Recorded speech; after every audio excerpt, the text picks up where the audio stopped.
So marami pong nagtatanong sa akin, bakit ko ginamit itong application na ito para sa aking mga ilaw. Siyempre marami tayong dahilan, pero ang sa akin, ang dahilan ko, number one, mura. Kasi yung dangle, may naglalaro lang ng 800, 900 o 1,000 mahigit. Hindi kagaya ng ibang controller, halimbawa yung 512 na itim, 3,000 mahigit. Kung maganda-ganda ng konti, mga 5 to 8,000 o yung mga mamahalin kaya na tagsi 16,000. Ito para sa akin, cost effective siya.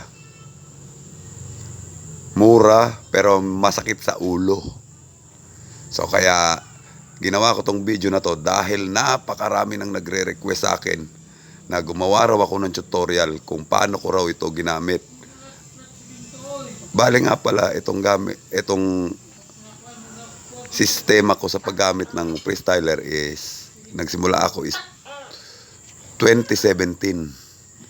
So nakita ko lang din siya sa YouTube, tapos tinry ko. Kaya lang nung panahon na yun, wala pa talagang nakakaalam kung paano to gamitin. Kaya kinapa ko lang ng kinapa. Hayaan nyo na yung tuko. Talagang maingay yung tuko rito sa amin. So makikita nyo yung setup ko. Ayan na yung mga ilaw. May 4 na atomic LED strobe. May 16 pieces na LP001H. Tapos may 12 pieces na BM260. May 2 BM230. May audience light.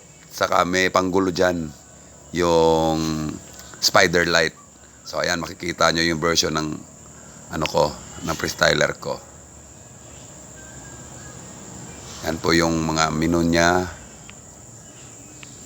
Bale pala sa susunod na post natin ng video is magsisimula tayo sa tutorial kung paano gumawa ng personality ng ilaw. Kasi sabi nung supplier nung USB dongle na nakausap ko, kahit daw anong turo nila, mahirap daw ituro kung paano paano gumawa ng personality.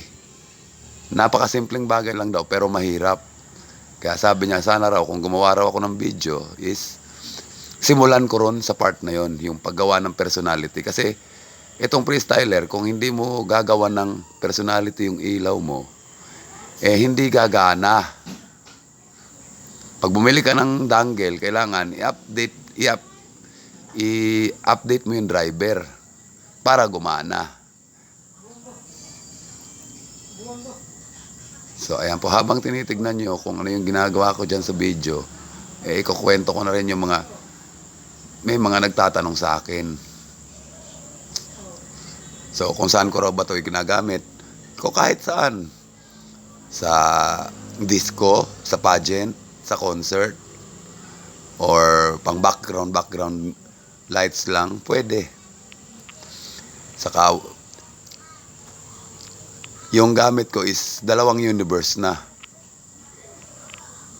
Yan po, sinisimula natin buksan yung Magic 3D View. Pero hindi ko tinuloy kasi mauubusan na po tayo ng oras.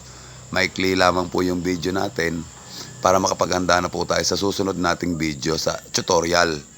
Bale, ito nga palang video na to ay introduction ko lang sa freestyler setup ko.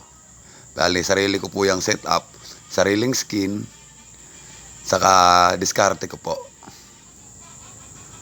Sana po mag-enjoy kayo. Salamat.